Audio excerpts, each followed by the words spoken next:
not too sure with. Karaoke is not hurts.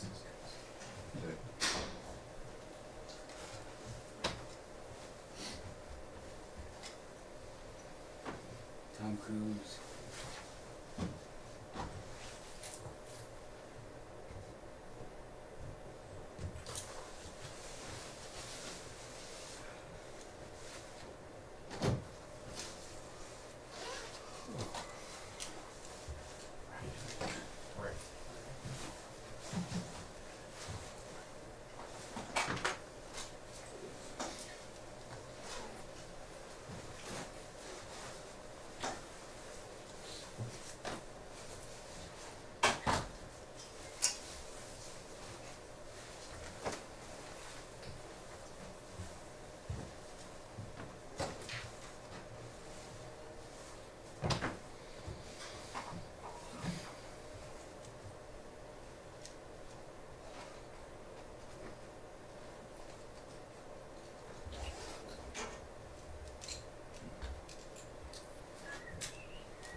Walking in circles. I'm like, I can see C and A. Yeah. Oh my goodness. That's okay. There's still people doing the same thing you are.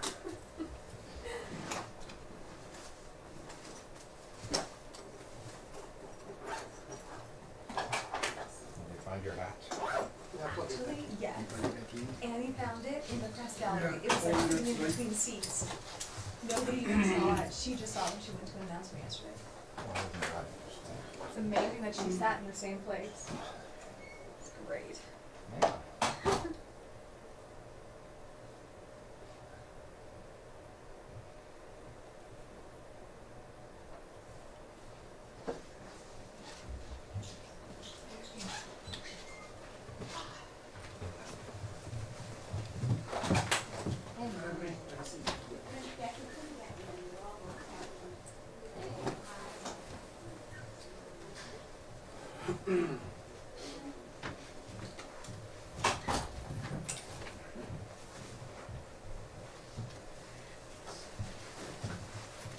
Ponto ele.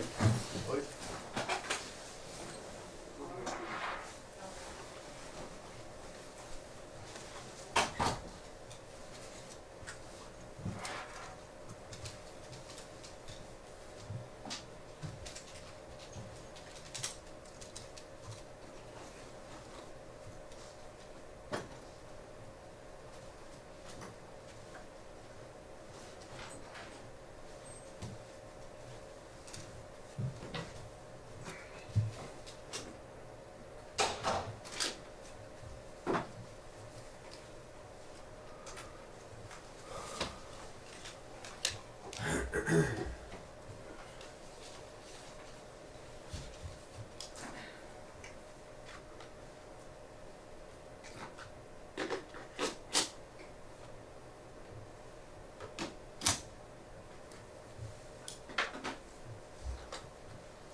30 seconds.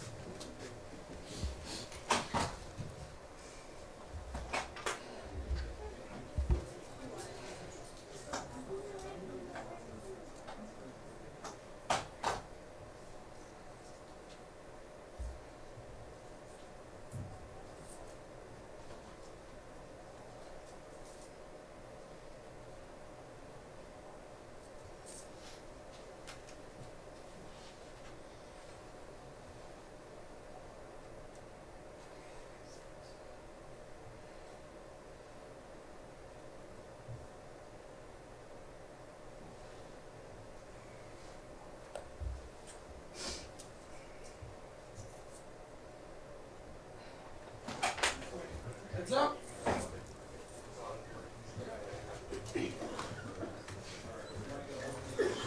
Watch your steps here.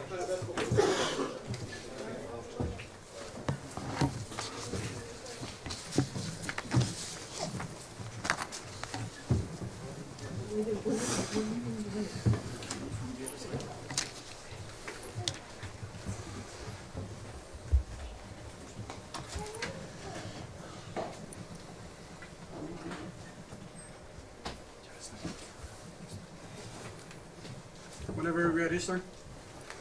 Thank you very much. It is an honor to join with you today to speak on this solemn occasion, which is the 25th anniversary of the genocide in Rwanda, which after today I hope will be referred to as the genocide against the Tutsi in Rwanda. I'm going to bring greetings also from Erwin Kotler, the Honorable Erwin Kotler, who was supposed to chair this press conference, but unfortunately is stuck in traffic en route from Montreal. He may arrive.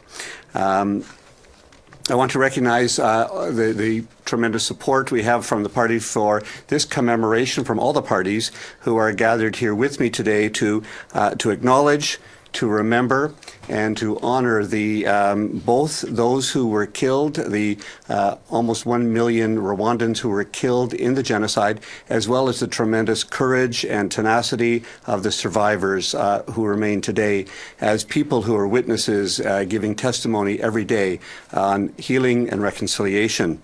My name is Rob Oliphant, and I am the co-chair of the Canada-Africa Parliamentary Association, and as such recently led a delegation of members of Parliament and senators to Rwanda, where we saw firsthand the tremendous reconciliation which has occurred over the last 2.5 decades. One cannot be but astounded by the horrific nature of the events which happened in 1994 with only 100 days 10,000, mostly Tutsis, being killed every day for 100 days in really one of the most atrocious events of the 20th century. However, our delegation was also overwhelmed by the tremendous reconciliation which has gone on for 25 years. This is the remarkable spirit of the Rwandan people who have engaged in truth-telling, making sure that the stories, the narratives of each of the victims has been told, as well as the country has looked ahead more than behind. One story I will just close with was I was asking one of the survivors about the horrific past, the difficult present of a developing country, and what he saw in the future.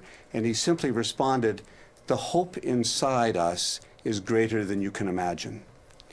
And that is the spirit we bring to this reconciliation moment, this time where we gather on the Hill in a variety of ways to pay tribute to those who have died, to the tremendous strength and bravery of those who have survived, and a country which is now attempting to speak to the world about the atrocities of genocide and the need for the world to never let this happen again. With those remarks, I just want to now turn it over to Ali Assassi, Member of Parliament and Chair of the All-Party Group for the Prevention of Genocide and Other Crimes Against Humanity. Thank you, Rob. It's a great honor today to join Rob's group, the Canada-Africa Parliamentary Association, the Wallenberg Group, the Montreal Institute of Genocide Studies, colleagues here, as well as civil society members. Of course, we're here today to mark the 25th anniversary of the genocide in Rwanda, and we're here both to remember, reflect, and learn. We're here to remember that unspeakable atrocities occurred in Rwanda 25 years ago. And I say unspeakable because, as we know full well today, it was unspeakable because it was preventable. Despite a multitude of warnings, the world stood idly by and turned a blind eye. What the tragedy has to instill in all of us, that there are times when we have a responsibility to act. We must learn that we cannot be indifferent or dither when there is incitement to violence or when a culture of impunity raises its ugly head. We cannot stand by when others are demonized or dehumanized. But on an occasion like this, as Canadians, I think it's also important to acknowledge that during such horrific periods, there are also moral giants that we should listen to.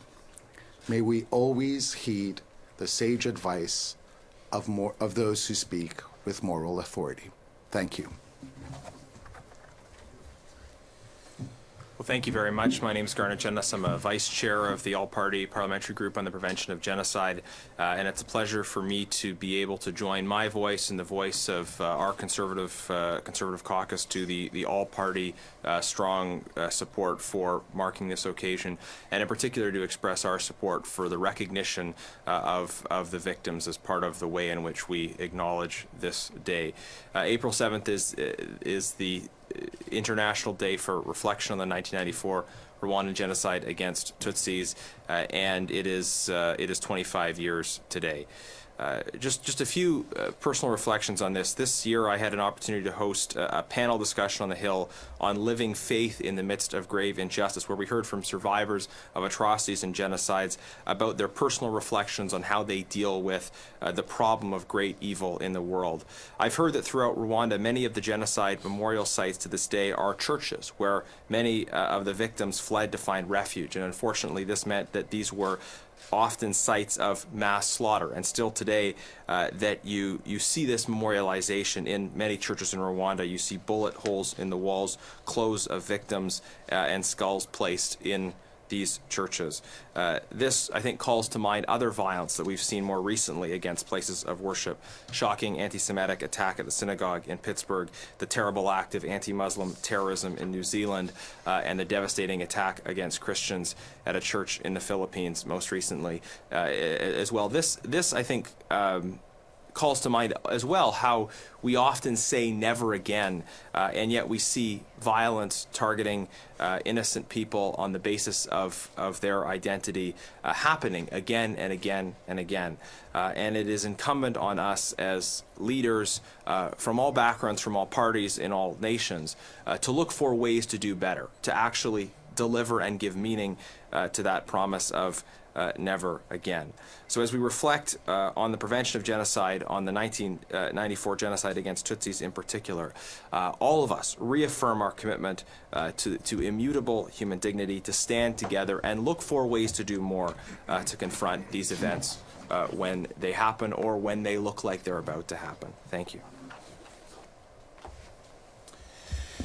Bonjour, je suis Guy Caron, député pour Rimouski-Nejet-Témiscouata-les-Basques, mais aussi porte-parole en matière d'affaires étrangères pour le NPD.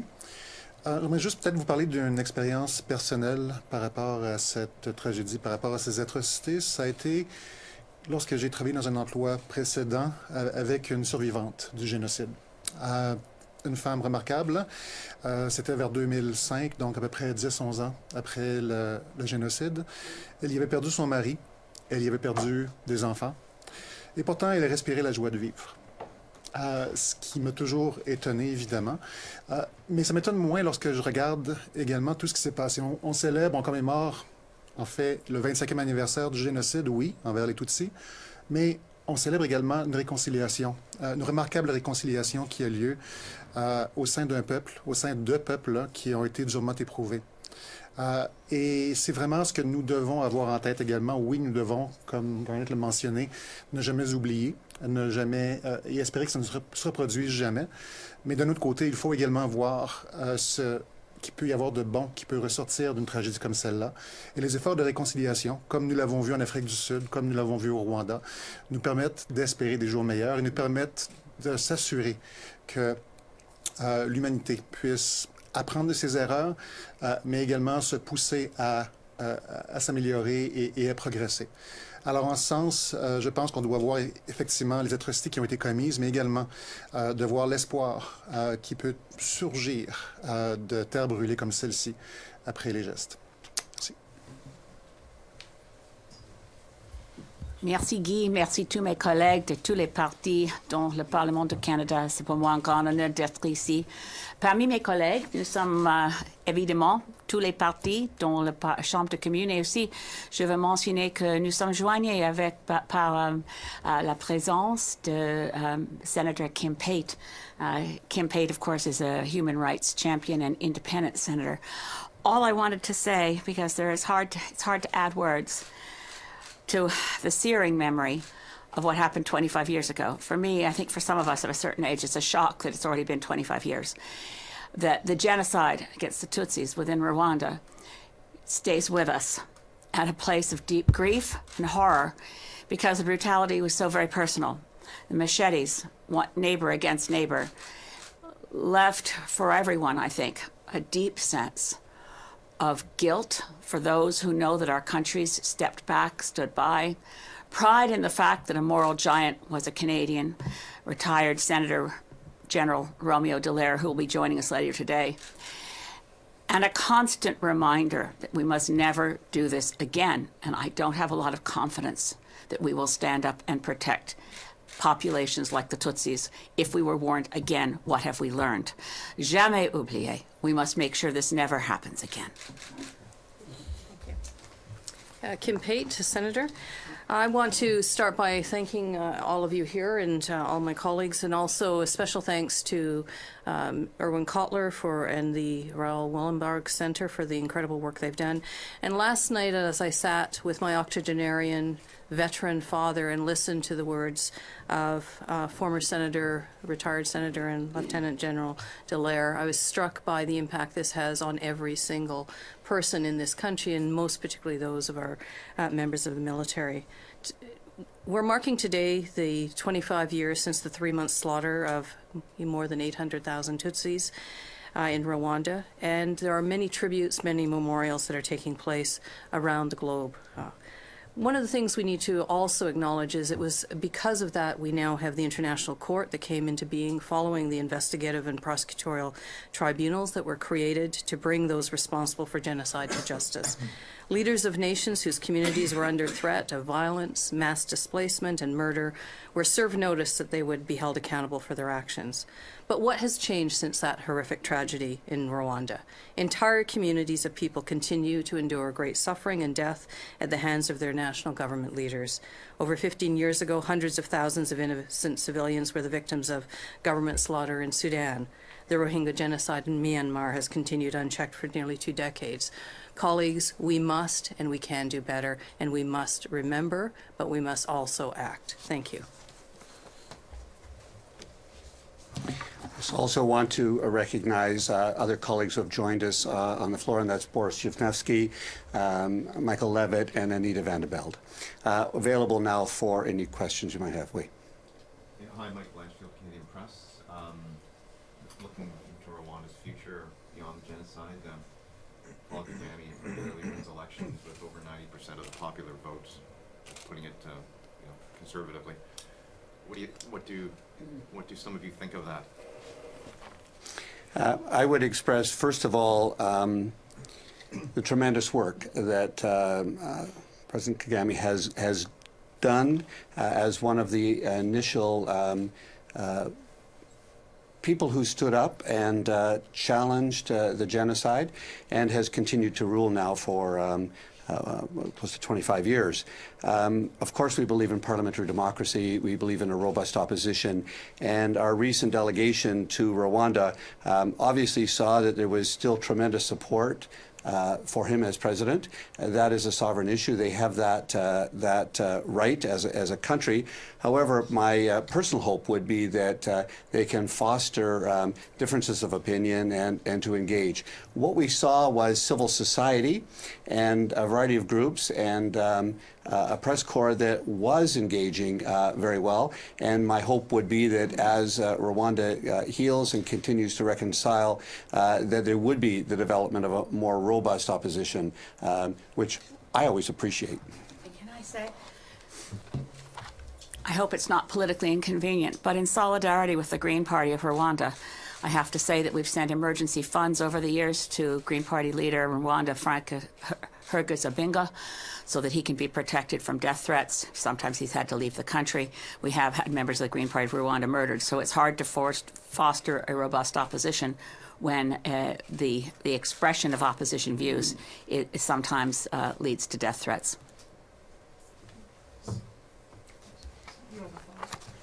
A follow-up is, what do you think of opposition to the International Criminal Court from the United States? I think Canada has had a role in the establishment of the International Criminal Court that has been robust, has been profound. I wish Erwin Kotler were here to answer that question because he could answer it much more profoundly than I am able to. I have watched as we have struggled to make the International Criminal Court work. And I think that Canada continues to both need to support it, but also needs to challenge. And for those countries that have signed on to the Rome Statute, it has we need to engage every way. And that, I was recently in Sudan. I've been in other countries where we have leaders which continually do not follow the rule of law, and we need to have a robust approach, and I hope Canada would support that. I have a teeny bit. Just to say, it never has made me prouder to be Canadian than to realize that our UN ambassador at the time, Paul Heinbecker, in negotiating the International Criminal Court, drew the attention of the White House at the time under Bush, and that Bush's diplomatic efforts to the Chrétien government to have our ambassador fired failed, and we supported our UN ambassador in continuing to negotiate an international criminal court. So I think we do have to hope that at some point the United States will join an international regime for the rule of law, because it's hard to know how we can, as Senator Pate has pointed out, the lessons of the Rwandan genocide led directly to the creation of the International Criminal Court. Its functioning, its full functioning with U.S. membership is very important for our future. I might just mention on that, this afternoon I'll be presenting a motion in the House to recognize that the genocide was targeted towards the Tutsi. This follows wording that the United Nations adopted last year, with all countries really except the United States agreeing to it. The United States agreed to not support it, and sometimes that's the best we can do right now, is to have them not support something. Okay, so I don't know how many of you were in Rwanda in 1994, either during or right after the genocide. I can tell you that I was, and I saw what our Canadian soldiers did on the ground. I can also tell you that even though our websites of our DND and our Veterans Affairs proudly say what we did in every single other mission, we have never updated those websites, and I went on and asked why, and they said, oh, we're getting around to it. 25 years later, those men and women have the highest rates of PTSD of any mission that we've ever been on. And there's a reason for that. They were walking over bodies on the ground. First of all, is it a problem for any of you that the websites have never been updated? Secondly, you've all been there to Rwanda recently. One thing they would like is to be able to go back and see some of the reconstructions that's happened in the past, and they think that might help with their healing, because many of them are very, very messed up to this day. Third, the Australians who were on the ground with them, but frankly were in a medical hospital and not doing the actual picking up of the dead bodies like our guys did, got a special medal given by their government to honor the fact that they were actually in a war zone. Our government has never done that, has never recognized the sacrifice that was paid by our troops. I want to know if any of you have any concerns about the treatment of our veterans, the 600 men and women who served in Rwanda in 1994. I will simply say yes. when I worked as veterans critic a number of years ago, I did raise this issue, and my constant advisor was then Senator General Dallaire, who raised those issues with me regularly. I don't know about the website. I will look into that, and I think it's very important. The reality is that this is an ongoing piece of work that, while we celebrate the work in media, and I listened to Senator Dallaire several times repeatedly yesterday on media, and was moved tremendously both by his witness but also by our international failure at the time. And if we have domestic failure, that needs to be obviously dealt with. And I take your suggestions, and I will pass them on, as I think all my colleagues will as well. Just to correct the record, I've never been to Rwanda. I wasn't on the recent mission. Okay. I would like to, I appreciate what you've raised. I'll take it up. Yeah, I think you're going to get similar sentiments, but certainly on behalf of the official opposition, I appreciate the points you've raised, and I would like to follow up with you in more detail about that, to see what we can do to follow up. Thank you. Likewise, I didn't have the opportunity to go to Rwanda, but I do acknowledge what you've been saying, and I didn't know about the situation with the websites. I will be more than happy to look into it, as I do believe all of us will be as well. I think the point that you're referring also, the lack of recognition of the sacrifices of our troops there, is also well noted. I do believe that we have a place, we have a role to play in peacekeeping around the world, and that was probably the most dramatic example of our peacekeeping. The fact is, in the last 15, 20 years, peacekeeping has lost its luster, and we need to actually reestablish that luster in our place in the world and in peacekeeping, and that would be a very good example to demonstrate how we can do it. From CTV. Maybe just a follow-up to that, I wanted to ask about the peacekeeping role, really, of Canada. You know, even Romeo Dallaire tried to stop this atrocity. He did save tens of thousands of lives in Rwanda. We are diminishing our peacekeeping around the world. And so what role does that play in part of taking action on other issues that Senator Pate brought up, other areas of the world that are literally dealing with genocide right now? I'm not able to speak on behalf of the government, obviously, as a member of Parliament and chair of Canada Africa. I would make my personal opinion known that Canada's peacekeeping operations pale in comparison to those offered by many African countries. When you look at what Ethiopia contributes, what Kenya contributes, what Ghana contributes, what Rwanda contributes, Canada is not pulling its weight. I'm not speaking for the government. However, I would very clearly say that many countries in the world are well ahead of us in their contributions. Canada's contribution, however, in terms of training and in terms of gender justice and gender-based violence training particularly, and with respect, if Senator Dallaire would be here, he would also talk about child soldiers and Canada, and has a role in that. And I think Senator Dallaire's own foundation is doing tremendous work. Those are sort of niche issues that Canada does engage in. However, I think that I have heard broad popular support in my own riding, particularly that Canada increase its presence in that way. The reality is, never again are weak words unless you're building the kinds of society with the kinds of social infrastructure and the kinds of security infrastructure that ensures peaceful democracy, ensures robust opposition, rule of law, civil rights, and human rights. Peacekeeping is part of that. And you need to look at the preconditions for a genocide or crimes against humanity. And part of peacekeeping is to ensure that those preconditions for a genocide to happen do not happen. And so I would be calling upon, sometimes I think I'd be better in opposition, I would be calling upon the government to continue to this. Not only our current government, but previous governments. I think we have not done as much as we could. But be there. Support you. Any other questions? We have a series of events today.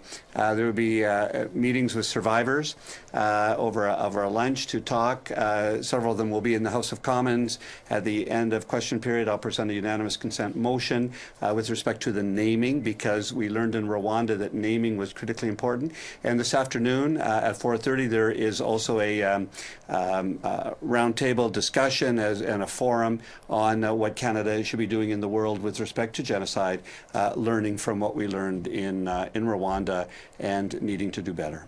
Thank you very much. Merci beaucoup. Thank you, merci.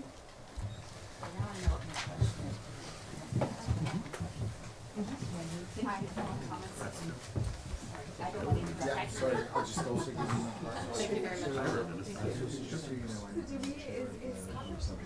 He is. Okay. I will. I'm going to be seeing him hopefully right now, but We don't have enough second copy. I don't have